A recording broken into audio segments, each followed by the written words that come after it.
আমরা স্বল্প সময়ের মধ্যে একটা গণতান্ত্রিক রাষ্ট্র, একটা মানবিক রাষ্ট্র হিসেবে আমরা বাংলাদেশকে দেখতে চাই। এটা আমাদের আহ্বান আপনাদের প্রতি। সবশেষ যেটা হলো, জুলাইয়ের শিক্ষাকে মাথা নত না করা। 17 বছর আমরা জুলুম নির্যাতনের মুখে ছিলাম। এই প্রেস ক্লাব দখল হয়ে গেছিল, আমাদের পিটিয়ে বের করে দেওয়া হয়েছিল। আমরা কিন্তু এক দিনের জন্য মাথা নত করিনি। একদিনে এমন কোন সপ্তাহ পাবেন না যে সপ্তাহে এই সাংবাদিকরা ডিউজের নেতৃত্বে সাংবাদিকের রাস্তায় নামেনি। আমরা নেমেছি। এখানকার যারা আছেন প্রত্যেকেই জুলাইয়ের এক একজন যোদ্ধা। 4 তারিখের ঘটনা জানেন। জাহিদ ভাই আমাদের বললেন বড় ধরনের একটা পেশাজীবী সমাবেশ করতে হবে। আজকে বলতে আমার দ্বিধা নেই। বিএনপির অ্যাক্টিং চেয়ারম্যান মহোদয় আমাকে ফোন করলেন যে 4 তারিখে বড় ধরনের একটা আপনারা পেশাজীবী সমাবেশ করেন। জাহিদ ভাই তখন আত্মগোপনে করতে বের হতে পারছে না, এক কাপড়ে থাকা। প্রতি মিনিটে প্রতি ঘন্টায় কথা বলছেন আমার সাথে। 4 তারিখে বাংলাদেশের কোথাও কাউকে নামতে দেয়নি, গাড়ি চলতে দেওয়া হয়নি। আপনারা জানেন, এক বিভৎস অবস্থা সারা বাংলাদেশে। 3 তারিখে শত শত ছাত্রকে গুলি করে হত্যা করা হলো।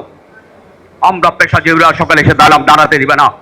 আমরা চতুর্দিক থেকে হঠাৎ করে হুইসেল দেওয়ার সাথে সাথে এসে প্রেস ক্লাবের সামনে 2000 পেশাজীবীর সমাবেশ। আমাদের বীর মুক্তিযোদ্ধা রুহুল আমিন গাজী আজকে নেই, আল্লাহ তাকে জান্নাতবাসী করুন। তিনি সেই অসুস্থ অবস্থায় সেই অনুষ্ঠানে সভাপতিত্ব করছিলেন, আমি সঞ্চালনা করছিলাম। আমাদের পেশাজীবীদের পাশে বিক্ষুব্ধ জনতা এসে বিশাল এক সমাবেশে পরিণত হলো। আমরা সেদিন সেই সমাবেশ থেকে আমরা ঘোষণা দিয়েছিলাম, যতক্ষণ পর্যন্ত আমাদের ছাত্ররা যাদেরকে পাখির মতো গুলি করে নির্বিচারে হত্যা করেছে, এই হত্যার বিচারে না হবে, যতক্ষণ তারা রাস্তায় থাকবেন ততক্ষণ আমরা অভিভাবক হিসেবে ঢাকার রাজপথ ছেড়ে যাব না। সেদিন পেশাজীবী সমাজ থেকে আমরা ঘোষণা দিয়েছিলাম।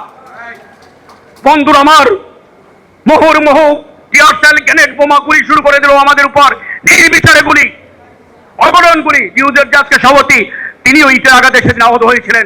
আমাদের অসংখ্য সাংবাদিক পেশাজীবী আহত হয়েছেন সেদিন। যুদ্ধ হলো, আমরা নামিনি। আমরা জানি না 5 তারিখ বাংলাদেশ মুক্ত হবে। লড়াই হয়েছে সেদিন।